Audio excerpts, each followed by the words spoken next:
The year 2015, the date September 30th. My favorite time of year, autumn. I'm sitting in the back of a tiny cafe or diner named White Maid in Napoleon, North Dakota, the county seat of Logan County. I'm stirring my now lukewarm coffee and checking my watch repeatedly. This town, Napoleon, has a population of about 800 people. As the crow flies, I'm 20 miles, 30 kilometers from Wishek, where Bob and Kristin were last seen alive.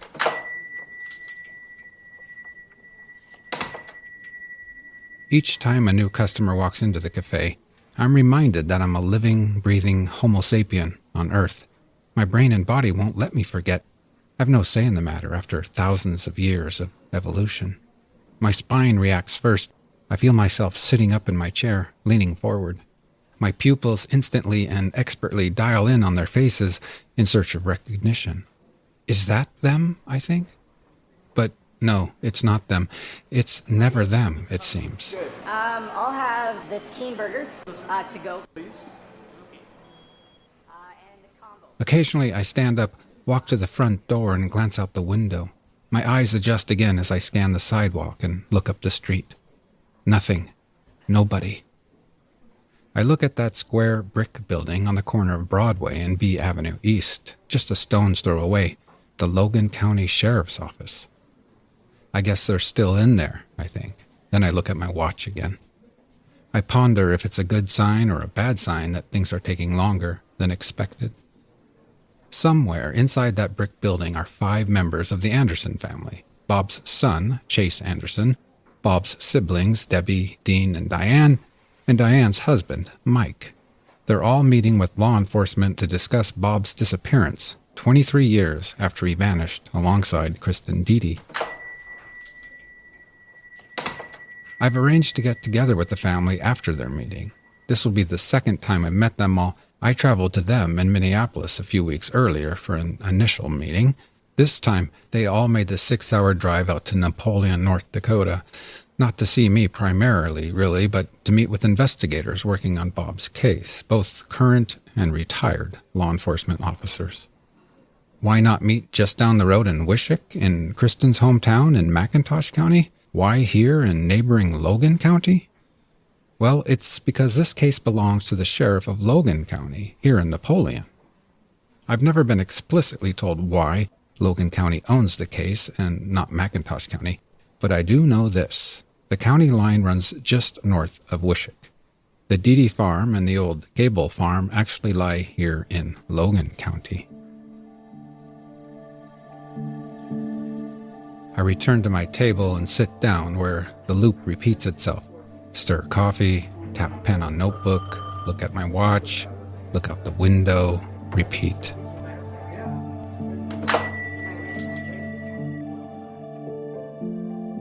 We're all doing a type of dance. Me, the Andersons, law enforcement.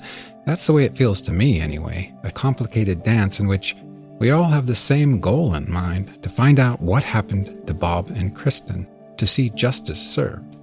But we also have our own different roles and different jobs. This is an open and ongoing case. Law enforcement believe that Kristin and Bob were murdered, but their bodies have never been located. And as is common in open and ongoing investigations, while the police are not prohibited to share information with the public, they often don't share much. There are many reasons for doing this, but in general, the more recent the crime, the more tight-lipped law enforcement are. As time goes on, when a case becomes colder and colder, they sometimes become more willing to share with the public. Not so in this case. Not with the public, anyway. But the families of the victims, that's another matter. They share more with them. Not everything, perhaps, but more.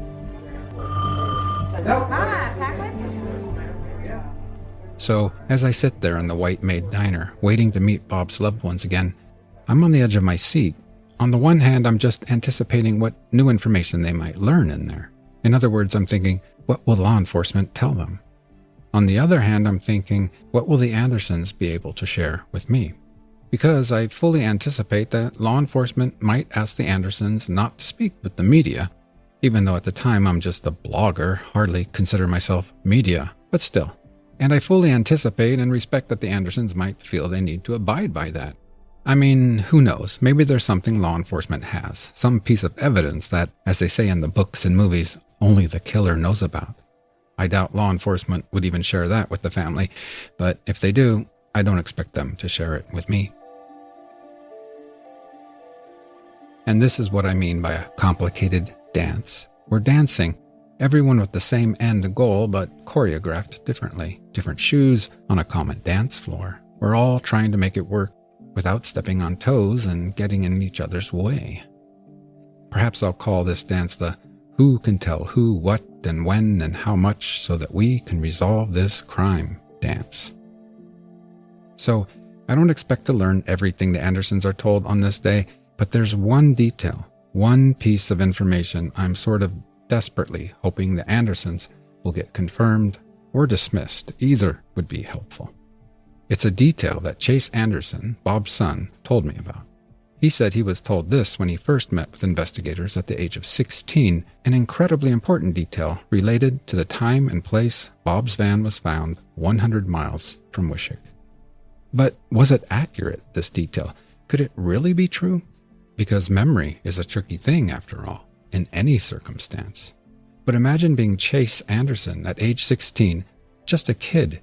You've grown up without a father, mostly without a family at all. You've lived your life thinking your dad just ran off, and then very suddenly, everything changes. Your own story is kind of upside down, and you're sitting with two grown men, BCI agents, with badges, and they show you some 3-ring binders and walk you through almost everything they know about your father's alleged murder.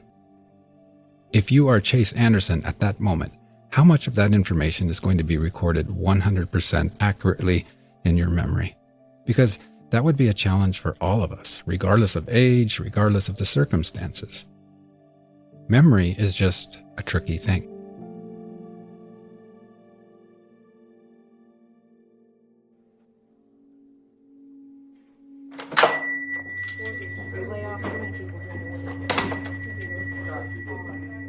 Finally, with my coffee dead cold, Bob Anderson's loved ones walk into the diner. I study their faces, their expressions, looking for clues to how it all went inside the Logan County Sheriff's Office. They look tired, a little overwhelmed, and they look hungry, famished, in fact.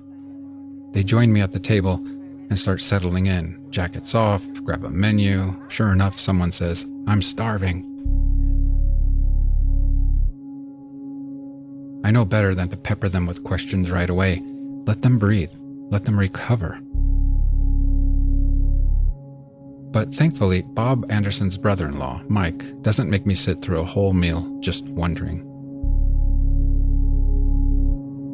In fact, before they have even finished ordering their lunch, Mike looks at me and he nods.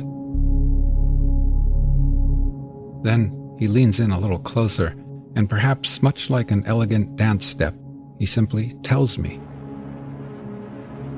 He shares with me what I've been waiting to find out. I can't be entirely sure, but my jaw may have dropped right into my cold cup of coffee.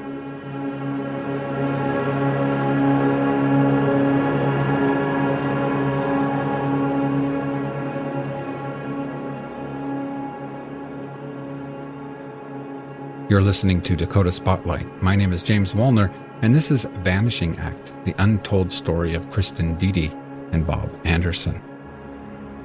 And I'm Jeremy Fugelberg, co-producer for this season. This is episode 6, Follow the Van.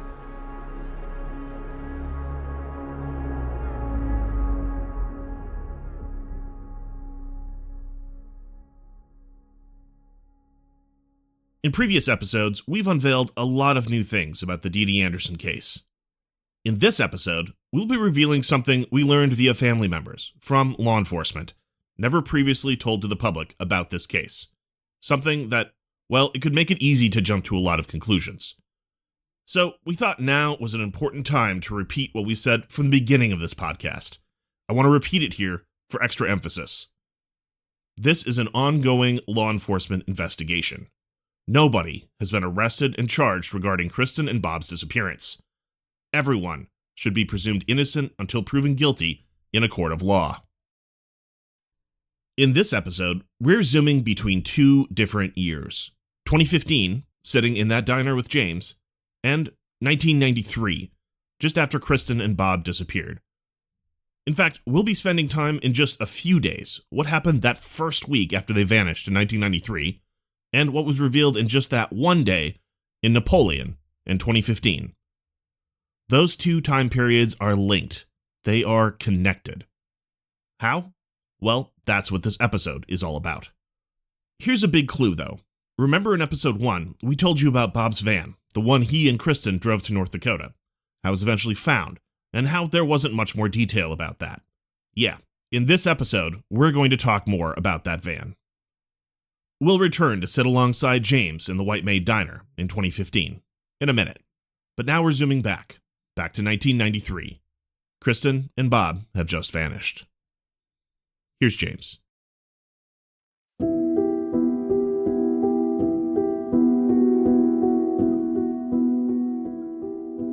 It's Monday, August 16th, 1993, the day after Bob and Kristin stopped in to see State Trooper Wes Meidinger, just before allegedly heading to the Diede farm, where Kristin called Tiffany back in Bloomington. But as we all know, they didn't return late that night. They didn't return on Monday or Tuesday or Wednesday, not ever.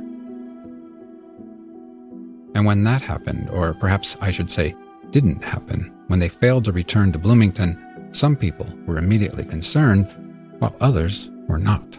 Those who knew Bob as the happy-go-lucky fisherman, they were not too worried. Here's Bob's brother, Dean.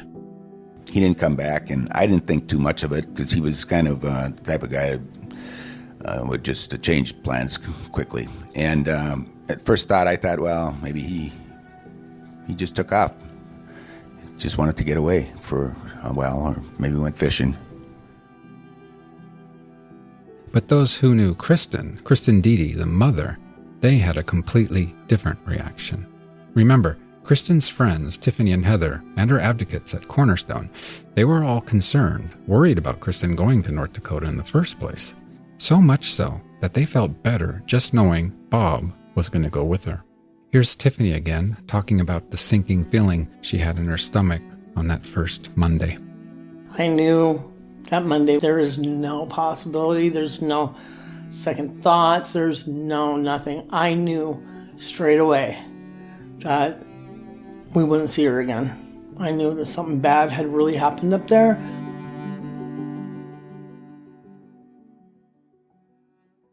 Now, there's some confusion on exactly when and where Bob and Kristin were reported missing. There were a lot of moving parts, after all. They vanished from North Dakota but lived in Minnesota. Kristin had roots in Wishek but lived at the apartment in Bloomington. And Bob's permanent address seems a little fuzzy, too. It may have been in St. Paul somewhere, or maybe White Bear Lake, Minnesota. If you're Tiffany or Heather or Bob's family, which police department do you even turn to? Who do you call? The North Dakota Attorney General's website, which lists the cold case, states that they were reported missing the following week, on August 26th.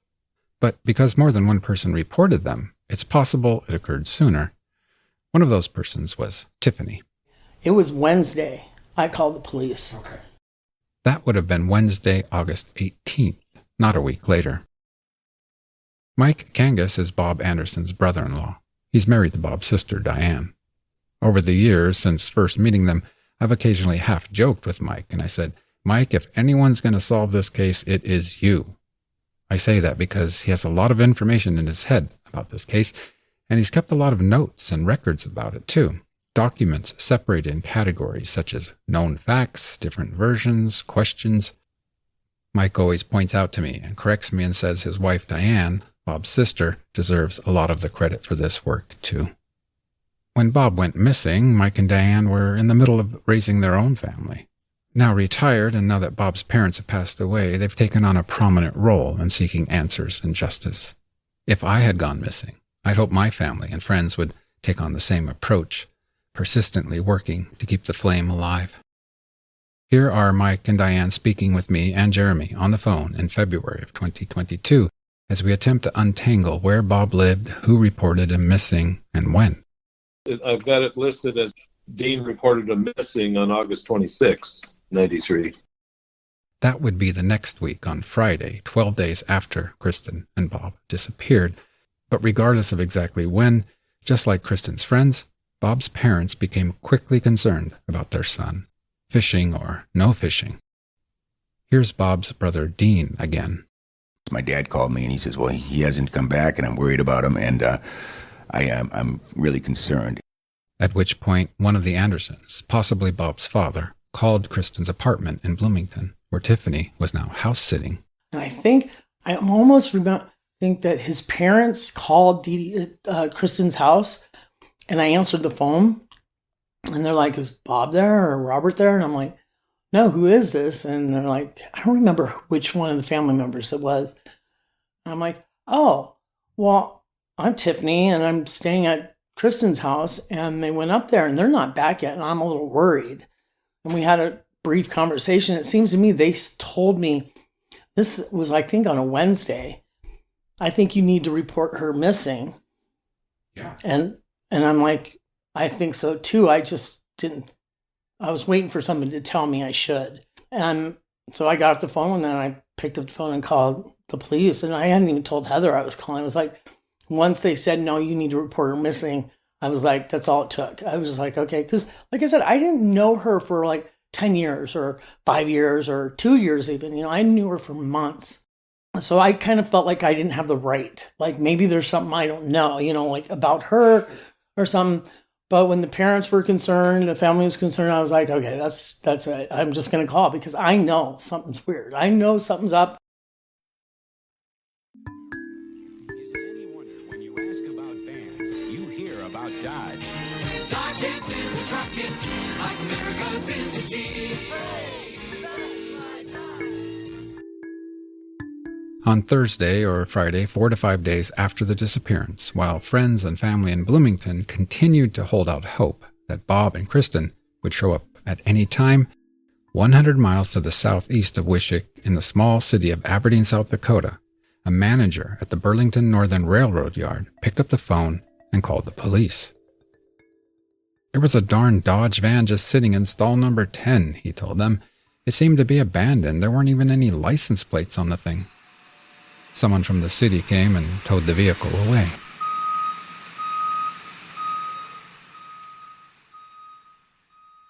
Aberdeen, South Dakota sits in the northeast quadrant of the state.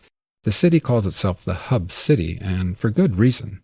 In 1993, about 25,000 people lived in the city itself, but due to its location, it's a main shopping and entertainment destination serving dozens of smaller communities in every direction. If you live in that rural area, your other major shopping options are quite a bit further away. Jamestown or Fargo, North Dakota, Watertown, or maybe Sioux Falls, South Dakota. Or if you want to make a weekend out of it, maybe you head to Mall of America in Minneapolis, Minnesota. All of those places are too far away for just loading up on groceries, going to the dentist, or picking up some lumber. Aberdeen is where you drive to do that, even if it's an hour away. The old rail station and its parking lot where Bob's van was found is located in what is generally referred to as the old downtown area. That part of town that can be found in many small to mid-sized cities in the United States, where you'll find a main street, an older movie theater, maybe a bank building on a corner. An old train depot still stands there, but in 1993 there was no longer any passenger service to Aberdeen. The depot had been converted into office space. I worked at a mailing service. It was in the depot. This is Erin Mayer. She's a colleague of ours at Forum Communications. She lives in Fargo today, but in 1993, she lived in Aberdeen, and she worked at several downtown businesses. That train depot, the rail yard, and its parking lot rests on the northern edge of Aberdeen's downtown, just a stone's throw away from Main Street's weekend nightlife. Erin knew the area well. She worked at various restaurants and at a hotel, the Ward. A lot of different places. I worked at, I was a waitress at the Flame, and then I worked at the Ward for a little while. On weekends, there was a lot of activity in the downtown area of Aberdeen. It was not a quiet street. It was lit up. There's Capitol Theater. It was super busy. Like, I remember the street constantly busy. There was a lot of traffic. You know what I mean? It wasn't like a dead Main Street. It was super alive. That is, on weekends it was alive when teenagers cruised Main Street. We used to call it cruising the loop. So the loop was Main Street, and you just drive and drive and drive through Main Street, right? And you cruise the loop. Yeah, it wasn't like the mall had taken over yet. It was still really busy. It was fun, and you kind of wanted to be there, you know? One of the places Erin worked at back then was, as she mentioned, the Flame Restaurant. It was a loungy bar and steakhouse that sits at that north end of downtown, just across the street from the train depot and parking lot where Bob's van was discovered.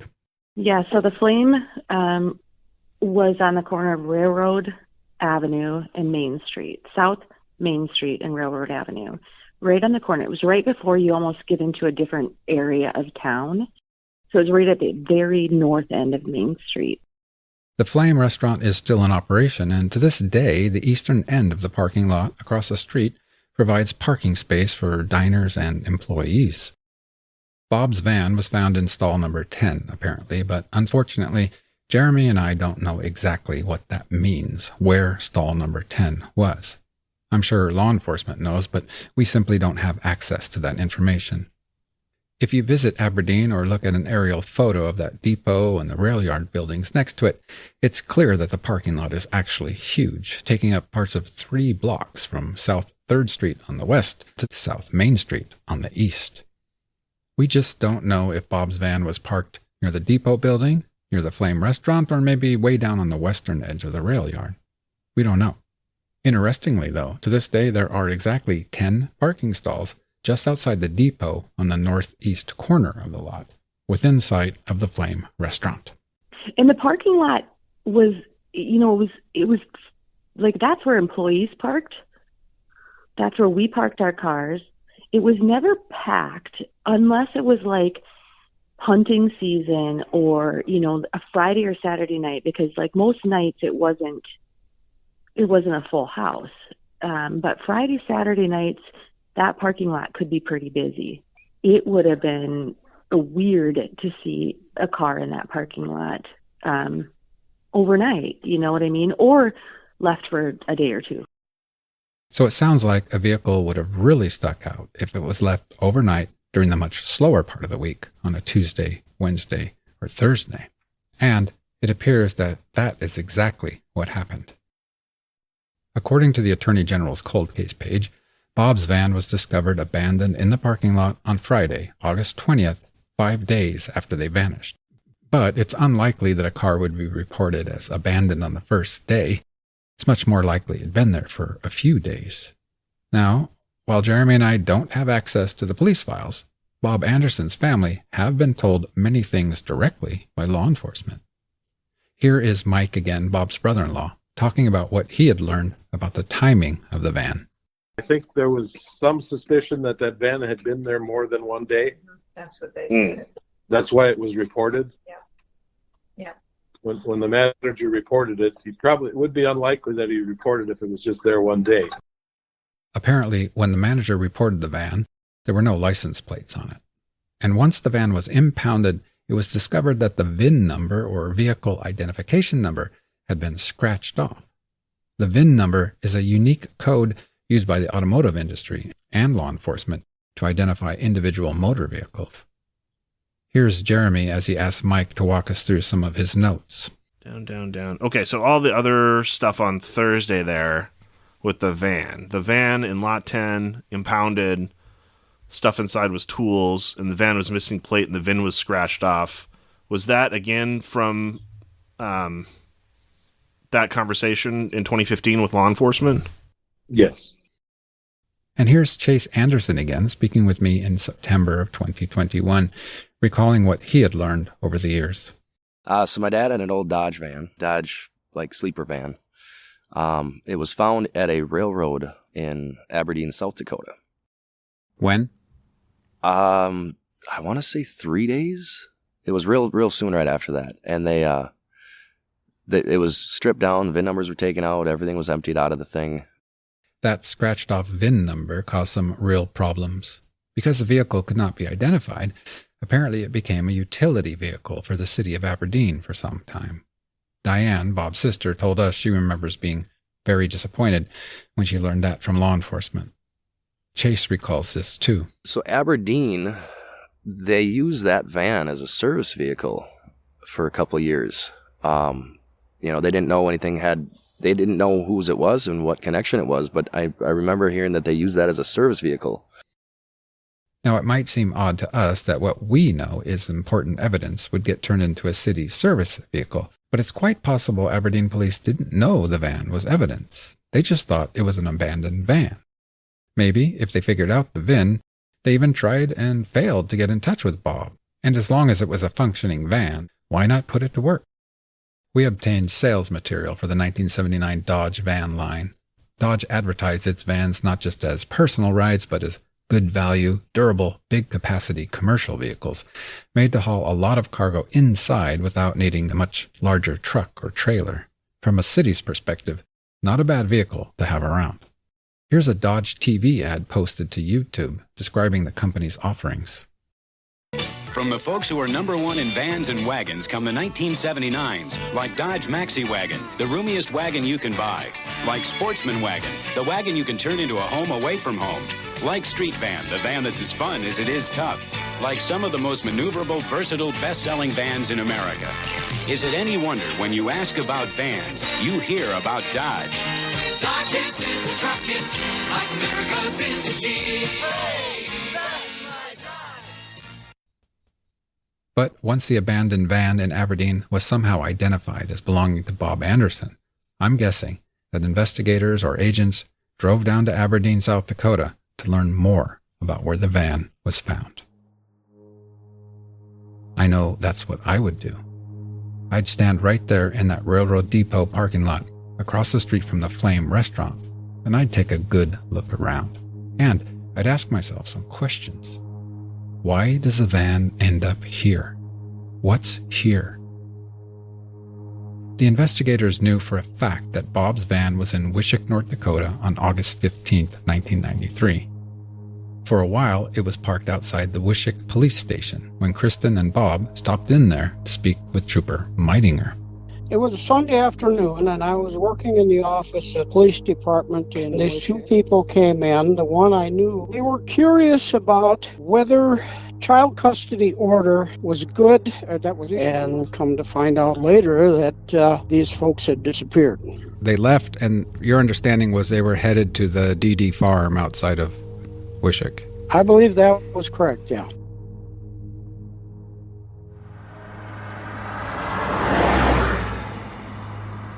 Then the van was driven by Bob, or maybe Kristin, to Larry's house, Kristin's brother. Here's Larry.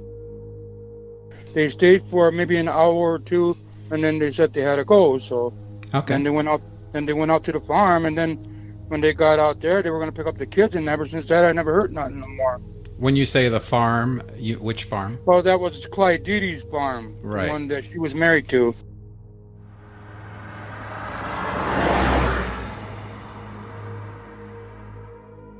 Then, assumingly, the Dodge van was at the Diede farm that evening, where Kristin calls Tiffany back in Bloomington. Something, I'm like, are you sure everything's okay? She's like, yeah. Can't talk to you about it right now. He's taking me to get the stuff. Then we're going to pack it up and we're leaving. We'll be leaving tonight. We'll either be home really late tonight, early morning, or we'll be home tomorrow. But we're leaving ASAP. So, and then she hung up. I didn't feel very good about that conversation. 4 or 5 days later, the van is getting impounded here in Aberdeen, South Dakota, without plates, without a legible VIN number. And Bob and Kristin are never seen again. So what happened between Sunday and the day the van was reported? If it were me, if I was one of those investigators, I know I wouldn't just stand in that Aberdeen parking lot and then turn around and go home. I'm guessing they took a little walk around the area. What's here? Why here? I'd walk around the entire parking lot, and then maybe I'd cross the street and walk into the Flame restaurant. I'd poke my head in there, maybe ask some questions about the parking lot, about the patrons. I'd leave my card. Then I'd exit the Flame through the door facing Main Street, and I'd take a right and walk south on Main. So if you look to the right, that's going to be where there's going to be all your action. There's going to be little shops and little bars, and there's going to be hair salons and all kinds of things. I'd check out the old movie theater. If it was open, I'd talk to the manager. I'd poke around. I'd ask questions. There's Capitol Theater, and whether there was a show on or a play going on, regardless, it was lit up. I'd visit every bar and club and talk to people. Like a huge high volume of strip clubs. Yeah, so the Silver Dollar was actually like probably I want to say 2 doors down or 2 or 3 businesses down from the Flame. Then there was a lot of strip clubs in Aberdeen at that time. And I'd visit any old hotel bars in the area, like the Ward Hotel. So the Ward would be like, they didn't have a huge night crowd, I don't remember. It would be a luncheon, and then the bar would be a separate thing. And the bar was a little dark and kind of similar to the Flame, but a little quieter.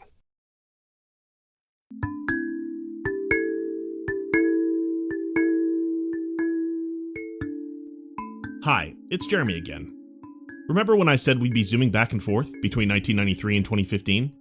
Now it's time to jump ahead. From Aberdeen, South Dakota in 1993, now ahead to September 30th, 2015, and north to Napoleon, North Dakota, county seat of Logan County. We're back in the White Maid Diner, where James is meeting with members of the Anderson family. They had just talked to law enforcement, hearing many important details about the investigation into their missing brother for the first time.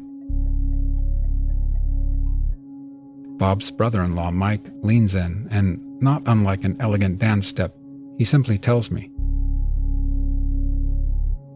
He tells me what I've been so eager to get confirmed, or corrected, or clarified. Before I tell you what Mike said exactly, here's the context. Here's what we're talking about, what I wanted to get clarification on. Chase Anderson, Bob's son, had previously told me the following. He recalled being told by law enforcement that Clyde Diede, Kristin's husband, had spent the night at a motel in Aberdeen, South Dakota on or around the night when investigators believe Bob's van was left in that downtown parking lot, possibly Tuesday night. Chase Anderson remembered it as being the Super 8 motel, which is about 2.5 miles from the parking lot. As you can imagine, when Chase told me this years ago, I found it to be an incredible coincidence. Kristin's husband, the man her friends say she was afraid of, with a no-contact order, Clyde Diede, was allegedly in Aberdeen spending the night at a motel around the time when Bob's van was believed to be abandoned, and all this after Trooper Meidinger and Kristin's brother say the last place Kristin and Bob were headed was the Diede farm. Here's Chase Anderson. The story is that Clyde had stayed there at the motel. I want to say it was law enforcement that told me that, because when they questioned him about it, that he said he was just down there for the bars and the strip clubs. This detail, Clyde Diede's alleged overnight stay in Aberdeen that week, this is what I'm so anxiously waiting to learn more about as Mike leans in to tell me what they learned. I'll tell you what Mike told me on that day, September 30th, 2015. First off, and most importantly, yes, Chase was correct. Law enforcement told the Andersons that Clyde Diede had stayed a night in Aberdeen that week, 100 miles from Wishek. But one detail was wrong. He didn't stay at the Super 8 Hotel. No, not there. Not 2 miles from the parking lot. Investigators told the Andersons Clyde stayed at the Ward Hotel, 2 blocks from where Bob's van was parked.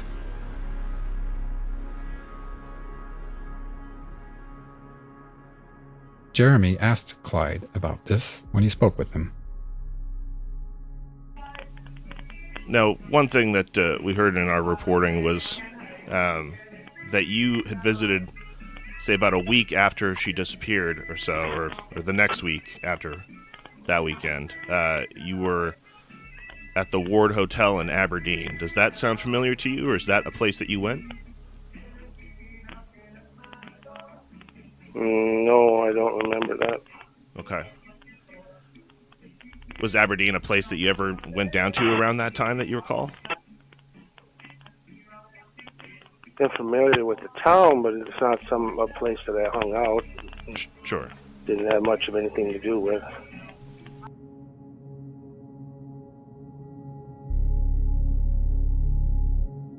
To this day, Bob's Dodge van is still being held as evidence by the Logan County Sheriff's Department.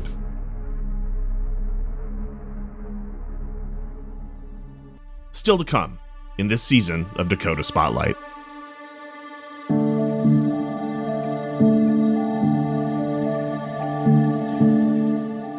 And that's when I stood outside, and there was two big guys with him. Where Bob's jacket was also found.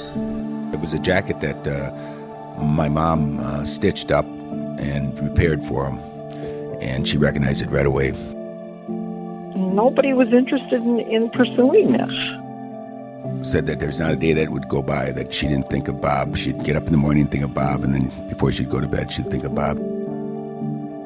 And he was like right in my face. Dakota Spotlight is a production of Forum Communications. Remember, the investigation into what happened to Kristin and Bob remains an open case. Everyone is innocent until proven guilty in a court of law. If you have any information about this case, contact law enforcement at the Logan County, North Dakota Sheriff's Office. The number is 701-754-2495. If you like this show and want others to discover it, please consider leaving us a review and rating on Apple Podcasts. And why not join the Dakota Spotlight Facebook group? Just search Dakota Spotlight on Facebook.